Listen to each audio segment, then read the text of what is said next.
En la clase anterior estuvimos viendo algunos de los aspectos culturales de la vida de los judíos y un poco también el contexto histórico de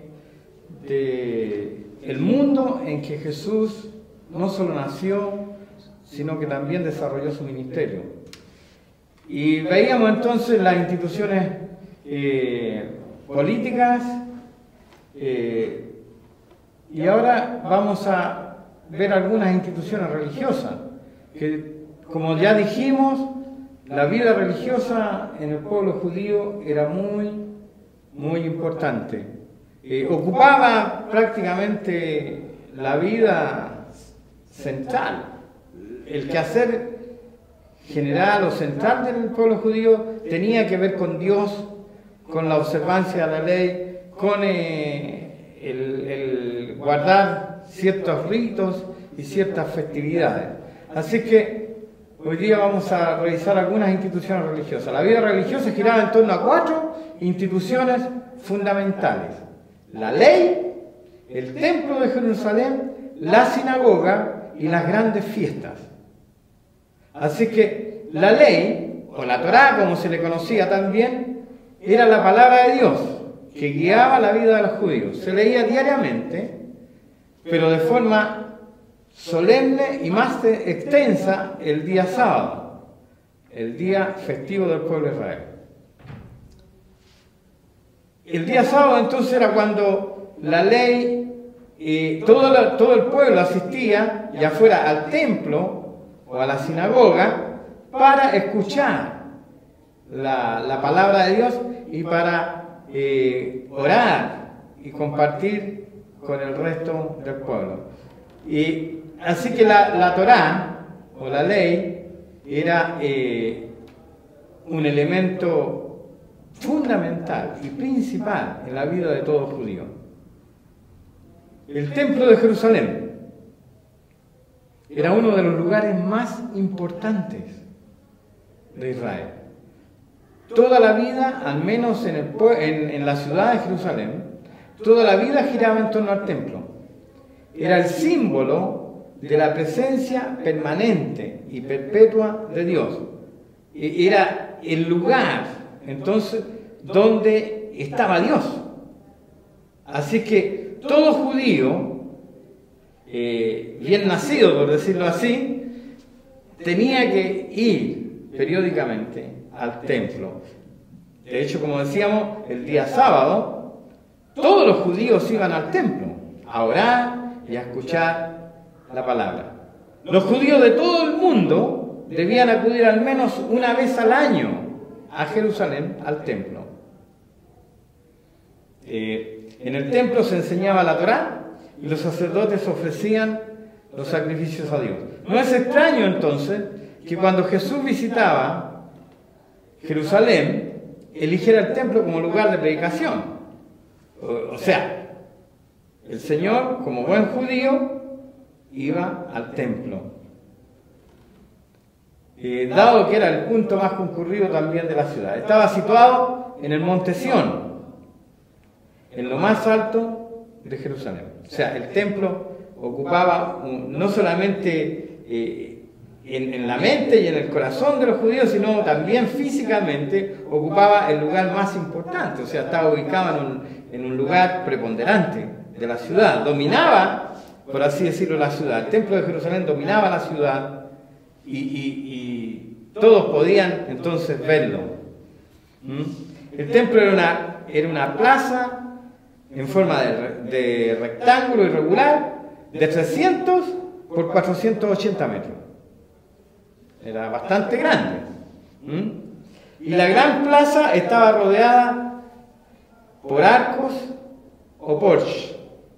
O sea, imaginémonos un edificio rectangular grande y por toda la orilla estaba rodeado de estos arcos o porches donde la gente se reunía. Ahí era donde la gente se reunía para discutir las enseñanzas y también ahí ocurría todo el tráfico bancario, el pago de tributos, al templo, o la compra de víctimas para los sacrificios, vacas, corderos, palomas, lo que fuera que iban a ofrecer. Ahí estaban los vendedores. Entonces cuando Jesús viene al templo, se encuentra con toda esta maraña de gente y de actividad comercial, ahí trueques y cosas, y ahí es cuando él entonces le entra un celo santo y empieza a azotar a todos los comerciantes. El templo de Jerusalén, una institución, era literalmente una institución, no solamente un edificio, sino una institución religiosa principal para los judíos. Luego tenemos la sinagoga. Este era el lugar donde se reunían los judíos para orar. Lo hacían 3 veces al día, por la mañana, a primera hora de la tarde y al acabar la jornada. La sinagoga también servía de escuela. Aquí iban los niños a aprender, porque ¿qué es lo que estudiaban? La Torá. O sea, no había otro modo de enseñanza. Los niños iban a la sinagoga donde se les enseñaba entonces la ley de Dios. Y la sinagoga surgió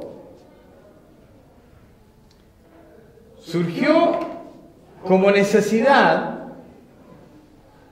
de aquellos judíos, como dijimos en la clase anterior, que vivían lejos de Jerusalén, en ciudades lejanas y que no podían viajar a Jerusalén seguido, o en el extranjero. Judíos que estaban en otras latitudes. Entonces ellos crearon o se creó para suplir esa necesidad. Como no podían ir al templo continuamente, se creó esta institución de la sinagoga, donde ahí ellos se podían reunir y estudiar, como decíamos, la ley de Dios, orar y discutir también en el templo, o sea, en ese lugar. Recordemos que en el relato evangélico, cuando Jesús va a Nazaret, dice que fue a la sinagoga y le fue entregado el rollo del profeta Isaías y él se paró a leer. Esa era una costumbre habitual en la sinagoga. Las personas podían entonces, y sobre todo si eran considerados maestros, podían ellos leer el rollo o la ley. Era más interactivo en ese sentido que en el templo, porque en el templo estaban los sacerdotes que oficiaban y todo. En cambio en la sinagoga el pueblo tenía más acceso al culto, por así decirlo. Como ya dijimos, también servía de escuela. Ahí los niños iban para aprender. Así que por eso es que no existía casi judío que no conocieran la ley de Dios, porque todos eran instruidos. Debemos recordar de que este era un mandato que Dios le había dado a su pueblo a través de Moisés. Cuando el pueblo sale de Egipto y Dios le da a Moisés en el desierto las tablas de la ley, uno de los mandamientos era: y enseñarás a tus hijos estas cosas cuando vayas de camino, cuando estés en la casa, cuando sea día de fiesta o cuando sea día de trabajo, por la mañana, por la tarde, en todo momento tú le vas a hablar y a enseñar a tus hijos de estas cosas. Eso ellos lo tenían muy internalizado, y en la sinagoga entonces se cumplía ese objetivo cabalmente. Finalmente tenemos las fiestas judías. Las fiestas judías, como todo el quehacer, tenían un carácter religioso. Y las más importantes son la Pascua, Pentecostés y la fiesta de las tiendas o de las carpas, como le llaman algunos. La Pascua, creo que todos sabemos de qué se trata, ¿verdad? recordaba la liberación por parte de Dios del pueblo judío de la esclavitud de Egipto. Concretamente y específicamente, la Pascua tenía que ver con la muerte de los primogénitos, ¿no? Cuando Dios ordenó al pueblo judío a través de Moisés de que pintaran el dintel de sus puertas con la sangre de un cordero que tenían que sacrificar con ese objetivo y propósito, ¿verdad?, para que el ángel de la muerte no tocara sus casas. Así es que era una de las fiestas más importantes, obviamente, y trascendentes del quehacer judío, la Pascua judía. Y ellos la celebraban, valga la palabra, religiosamente. Religiosamente. Ellos se proveían su corderito o lo que fuera que se iban a servir, pan sin levadura, y celebraban la Pascua. Por eso es que cuando los discípulos le preguntan a Jesús, ¿dónde quieres que preparemos la Pascua? Y él les dice y les da las instrucciones para ello. No confundir la Pascua judía con la Navidad nuestra. No tienen nada que ver. Aunque un spot publicitario por ahí diga Pascua feliz para todos. No tiene nada que ver lo uno con lo otro. Luego tenemos Pentecostés, otra de las fiestas judías importantes, donde también todo el pueblo acudía a Jerusalén a estas festividades, estas tres festividades que nombramos y otras más. En general todo el pueblo acudía a Jerusalén, incluso los que venían de afuera, ¿verdad?, venían para celebrar esta fiesta, y por eso es que en el libro de los Hechos encontramos el relato de que en Pentecostés, y la palabra hoy se usa, ¿verdad?, para referirse a la venida del Espíritu Santo sobre la iglesia, sobre los primeros discípulos. Pero en realidad Pentecostés era una fiesta judía que venía de mucho antes, y vemos en el relato de los Hechos entonces de que habían de diferentes nacionalidades, judíos venidos de diferentes nacionalidades, medos, partos, de Mesopotamia y de otras regiones, griegos y todo lo demás, a esta fiesta. Y la tercera entonces la que se conocía como la fiesta de las tiendas o de las carpas, que tenía que ver con la cosecha. Esta fiesta está directamente relacionada con el periodo de la cosecha, donde se celebraba precisamente al final de la cosecha, se celebraba entonces la bendición de Dios. Si había habido una buena cosecha, entonces con mayor razón se hacía la celebración con gozo. Vamos a comenzar ahora con el resumen, a revisar el resumen de la vida de Cristo. Y al comenzar este bloque, tengo que decir de que hablar de estudiar la vida de Cristo significa ni más ni menos que hablar de estudiar los evangelios. Porque esa es nuestra fuente de información para conocer la vida de Jesús. Y debo decir que fuera de la Biblia, fuera de los evangelios, en realidad no hay mucho material para conocer la vida de Jesús. En estricto rigor, prácticamente no hay material fuera de los evangelios. Salvo algunas menciones por ahí de algunos historiadores como José, Flavio Josefo o algún romano que mencionan a los cristianos o hacen referencia a la muerte de Jesús, pero así de manera muy superficial. No hay registros históricos, como decía, fuera de los evangelios acerca de la vida de Jesús. Así que cuando hablamos de estudiar la vida de Cristo, estamos hablando de estudiar los evangelios. Y por lo tanto, vamos a estudiar en paralelo, vamos a hacer aquí una sintonía, ¿cómo se dice? Una armonía, esa era la palabra que se me había escapado, una armonía de los evangelios a medida que vayamos entonces avanzando en el estudio de la vida de Jesús.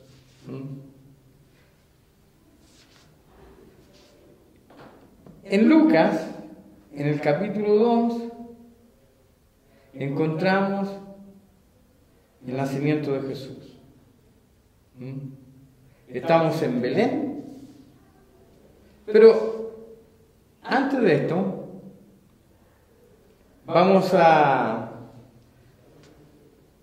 revisar o a ver entonces el periodo anterior. Lucas es uno de los, como todos ustedes yo me imagino que saben, ¿verdad? Es uno de los más exhaustivos expositores y historiadores de la vida de Cristo. Él comienza su libro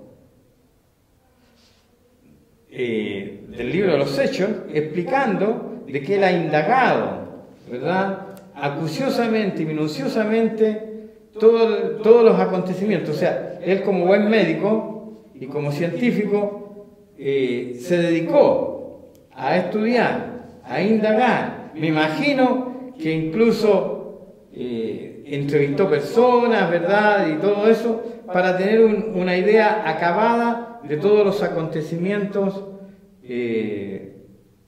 previos al nacimiento de Cristo y posteriores también de su ministerio. Así que Lucas es el único que nos muestra y que registra esta parte de la vida de Cristo, que es toda la parte de la anunciación, ¿verdad?, la visita del ángel a María, la visita, el sueño de José donde Dios le habla para que no deje a María. Recordemos que José quería dejarla en secreto, sin embargo Dios le habla en un sueño y José decide finalmente recibirla por esposa.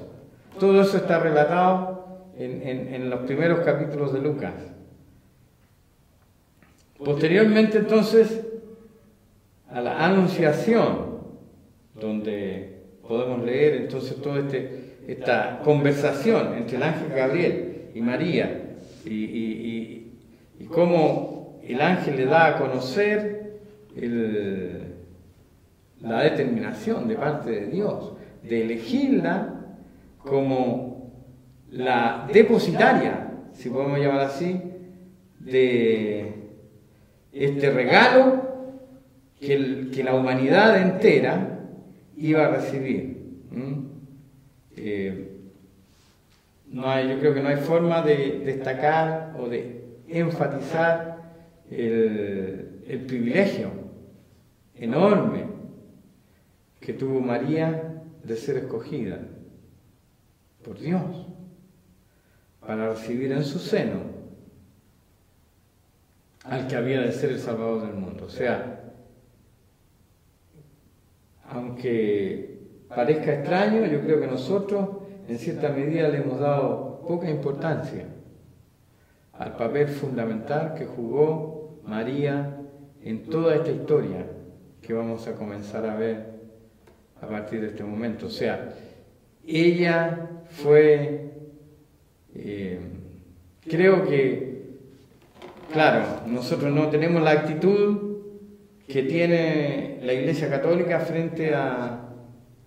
ni tenemos la postura que tiene la Iglesia Católica frente a María, pero sí considero de que María es una mujer digna de reconocimiento, de honra, tal como le dijo el ángel. Esto se va a comentar por las generaciones. Bienaventurada, le dijo el ángel, eres tú entre las mujeres, porque el Altísimo te ha escogido para que seas la madre del Señor. O sea, no es menor el mérito. Y yo creo que nosotros hemos un poco pecado, por así decirlo, de no darle la importancia. Ahora, no estoy promoviendo un culto a María, ni mucho menos, pero sí creo que ella debe ser reconocida como lo que fue, una mujer excepcional, una mujer que Dios miró, me imagino, Dios miró la tierra y buscó y encontró. Entre todas las hijas de Jerusalén, entre todas las mujeres de Judea, encontró a esta mujer, una doncella, una joven que no puso reparos. Interesante. María dijo, hágase con tu sierva como tú dices. O sea, ella aceptó de buen grado la elección de Dios para ella. Debemos considerar que todo esto traía para María una serie de complicaciones. Ella era una mujer comprometida o prometida en casamiento. Ella estaba ya destinada a casarse con José. Y literalmente ella ya se consideraba la esposa de José. Culturalmente, según las costumbres de su época y del pueblo judío, ella ya era la esposa de José, aunque todavía no estaban oficialmente casados, pero ella estaba prometida a José, y como prometida de José, ella se entendía que debía guardarse en pureza y en castidad hasta el día en que se uniera con su marido. Sin embargo, ella no consideró todas las consecuencias que esto traería a su vida, sino que dijo, está bien, que se haga como tú dices. Así que, por eso digo, no es menor el tema. Ella podía haber sido repudiada, de hecho José lo pensó en su momento, ¿verdad? Luego, por voz de Dios, él cambió de opinión, pero podía haber sido incluso muerta. Si se descubría que ella estaba embarazada siendo soltera, ¿verdad? No teniendo todavía varón, incluso podía haber sido apedreada y muerta, según la ley de Moisés. Sin embargo, como decía, ella asumió las consecuencias, asumió el riesgo. Yo digo, ¿cuántos de nosotros? En algunos casos estamos dispuestos a asumir riesgos de esa índole, que iban a cambiar completamente su historia, su entorno, su relación con la sociedad, con sus conocidos y amigos y todo lo demás. María estuvo dispuesta, como decía, a enfrentarlo. Vamos a leer entonces, para ser más rigurosos, el relato bíblico del nacimiento de Jesús. Como yo decía antes, Lucas se encargó de indagar, y de hecho en el capítulo 1 de Lucas, él dice, puesto que ya muchos han tratado de poner en orden la historia de las cosas que entre nosotros han sido ciertísimas, tal como nos lo enseñaron los que desde el principio lo vieron con sus ojos y fueron ministros de la palabra, me ha parecido también a mí, después de haber investigado con diligencia todas las cosas desde su origen, escribírtelas por orden, oh excelentísimo Teófilo. O sea, Lucas se dio el trabajo, como yo decía, de investigar acuciosamente todos los acontecimientos. O sea, podemos creer que este relato de Lucas no es antojadizo, no es solamente lo que él escuchó, sino que, como decía, se dio el trabajo de investigar. Ahora, en el capítulo 2 entonces leemos, en el capítulo 2 de Lucas leemos que dice: aconteció en aquellos días que se promulgó un edicto de parte de Augusto César, que todo el mundo fuese empadronado. Este primer censo se hizo siendo Cirenio gobernador de Siria, e iban todos para ser empadronados, cada uno a su ciudad. Y José subió de Galilea a la ciudad de Nazaret, a Judea, a la ciudad de David, que se llama Belén, por cuanto era de la casa y familia de David, para ser empadronado con María su mujer, desposada con él, la cual estaba encinta. Y aconteció que estando ellos allí se cumplieron los días de su alumbramiento, y dio a luz a su hijo primogénito, y lo envolvió en pañales, y lo acostó en un pesebre, porque no había lugar para ellos en el mesón. Aquí encontramos varios datos y antecedentes interesantes. Primero dice de que hubo un edicto. ¿Qué es un edicto? Un mandato, en este caso del emperador romano, que gobernaba literalmente y prácticamente todo el mundo conocido, para que todo el mundo fuese empadronado. O sea, este César Augusto se le ocurrió entonces que quería saber cuánta gente había y dónde vivía y quiénes eran.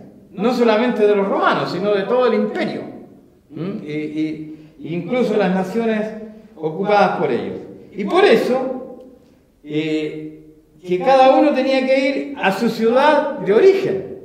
No era cosa tampoco de que, bueno, yo vivo acá y aquí me quedo, no. Tenía que ir a su ciudad natal, donde estaba su familia. Debemos recordar de que en ese tiempo no había registro civil, nadie tenía carnet de identidad como tenemos ahora.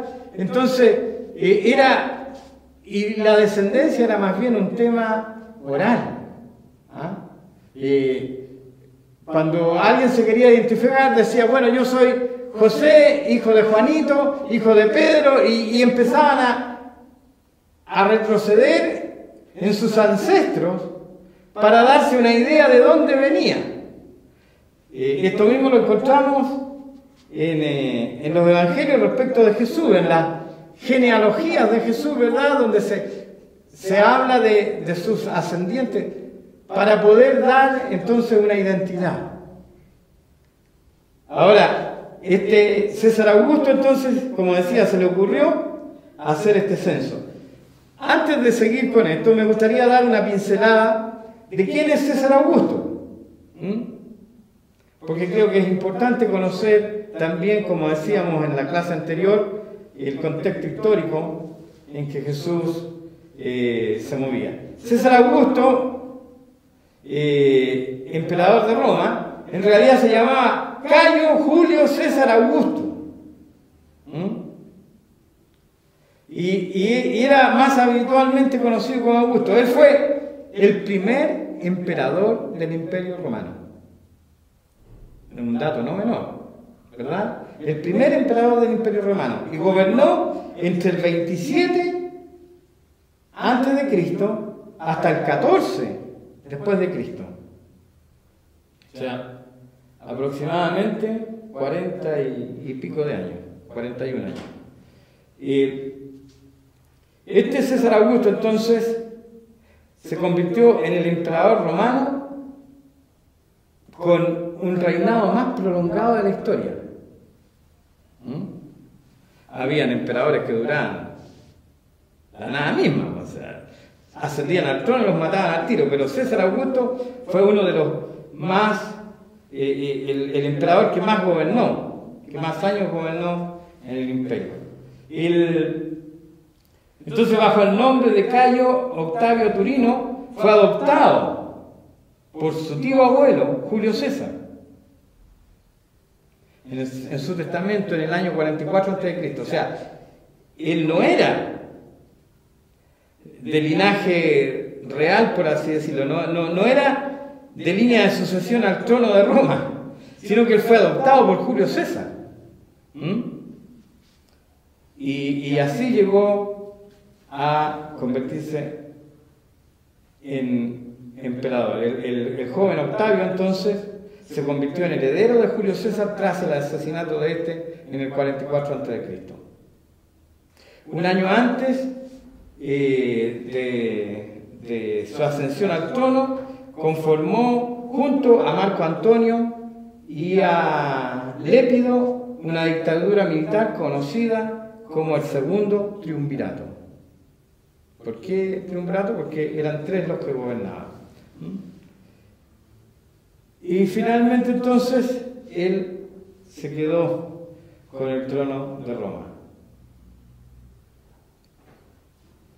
El mandato de Augusto, para que entendamos esto del censo, el mandato de Augusto inició una era de paz relativa, conocida como la paz romana, o Pax Romana, como le llamaban a él. De hecho, Pax Augusta. Era una época de paz, donde el imperio se desarrolló y creció en relativa calma, salvo algunas constantes guerras fronterizas. En general fue un periodo bastante favorable, por así decirlo, para el imperio romano. Tras su muerte en el 14 después de Cristo, el Senado lo divinizó, o sea, lo elevó a la categoría de Dios, siendo posteriormente adorado por el pueblo romano. A manera de legado, sus nombres César y Augusto serían adoptados después por los emperadores posteriores. O sea, bajo el gobierno entonces de este hombre nació Jesús en una pequeñita ciudad de Palestina llamada Belén, casi desconocida e insignificante. La próxima clase vamos a continuar con este interesante tema. Yo creo que vamos a aprender mucho acerca de la vida de Jesús, pero también de todo el entorno, que es tan rico, culturalmente hablando, históricamente hablando, es tan rico conocer para nosotros. Gracias.